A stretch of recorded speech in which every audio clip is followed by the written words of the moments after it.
एक छोटे से गांव में एक मजदूर रहता था। वो रोज मिट्टी खोद कर निकालता, अपने गधे पर लादता और उसे बेच दिया करता था। तो एक बार जब वो मजदूर मिट्टी खोद रहा था, तो मिट्टी खोदते खोदते उसे उस मिट्टी में से एक कीमती हीरा मिलता है। लेकिन उस मजदूर को नहीं पता था कि वो बहुत ही कीमती हीरा है। तो उसने उस हीरे को अपने गधे के गले में बांध दिया। एक दिन जब वो गांव से अपने गधे को लेकर जा रहा था, तो एक सेठ जी थे उसी गांव के, जो उसी गांव में एक छोटी सी किराने की दुकान चलाते थे। तो उन्होंने जब उस गधे के गले में उस हीरे को देखा, तो उस मजदूर से पूछा कि ये तुम्हारे गधे के गले में क्या है, बड़ा चमक रहा है। मजदूर ने कहा कि ये चमकीला पत्थर है, मुझे मिट्टी खोदते समय मिला था। अब सेठ जी को वो चमकीला पत्थर पसंद आ जाता है और सेठ जी उस मजदूर से उस चमकीले पत्थर को 50 रुपए में खरीद लेते हैं और वो उस चमकीले पत्थर को अपने दुकान के तराजू पर लगा देते हैं। अब जो भी सेठ जी की दुकान पर आता, उस चमकीले पत्थर को देखकर उसकी बहुत तारीफ करने लगता। तो एक बार एक जौहरी सेठ जी के दुकान पर आता है और जब वो उस कीमती हीरे को सेठ जी के तराजू पर लटका हुआ देखता है, तो वो जौहरी समझ जाता है कि ये कीमती हीरा है। वो सेठ जी से पूछता है कि ये क्या है और इसे आपने तराजू पर क्यों लटकाया हुआ है।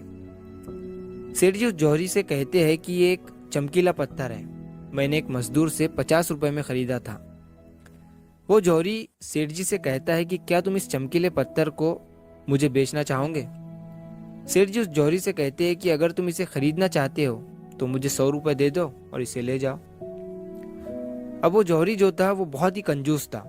उसने सेठ जी से कहा कि मैं इस चमकीले पत्थर के तुम्हें 80 रुपए दे सकता हूँ, चाहिए तो बोलो, नहीं तो मैं जा रहा हूँ। सेठ जी अपने 100 रुपए पर ही अड़े रहे और वो जौहरी ये सोचकर वहां से चला गया कि आज सेठ जी नहीं मान रहे हैं, कल आऊंगा और सेठ जी को 90 रुपए देकर वो हीरा लेकर चला जाऊंगा। लेकिन हुआ कुछ ऐसा कि उसी दिन शाम के वक्त एक दूसरा जौहरी उसी गांव के रास्ते से जा रहा था और अचानक उसी गांव में उसकी गाड़ी बंद हो जाती है। जब तक ड्राइवर गाड़ी को रिपेयर कर रहा होता है, वो जौहरी सेठ जी की दुकान पर कुछ लेने के लिए जाता है और जब वो उस हीरे को तराजू पर लटका हुआ देखता है, तो सेठ जी से उसे खरीदने के बारे में पूछता है। सेठ जी भी उसे वही कहते हैं कि 50 में लिया था, आपको 100 रुपए में दे दूंगा। वो जौहरी बहुत होशियार था, उसने एक सेकंड भी वेस्ट नहीं किया और तुरंत सेठ जी को 100 रुपए देकर वो हीरा लेकर वहां से चला गया। अब जब दूसरे दिन पहला जौहरी सेठ जी की दुकान पर आया और जब उसकी नजर तराजू पर पड़ी, तो उसे वो हीरा वहां नहीं दिखा। उसने सेठ जी से पूछा कि वो चमकीला पत्थर कहाँ गया। सेठ जी ने कहा कि वो कल तुम्हारे जाने के बाद एक दूसरे साहब आए, उन्हें वो पसंद आ गया और उन्होंने 100 रुपए देकर मुझसे वो खरीद लिया। अब ये सुनने के बाद उस जौहरी को बहुत पछतावा हुआ और उससे गुस्सा भी आया। तो उसने गुस्से में सेठ जी से कहा कि तुम कितने बड़े बेवकूफ हो, वो कोई चमकीला पत्थर नहीं था, बल्कि वो बेशकीमती हीरा था और तुमने उसे 100 रुपए में ही दे दिया।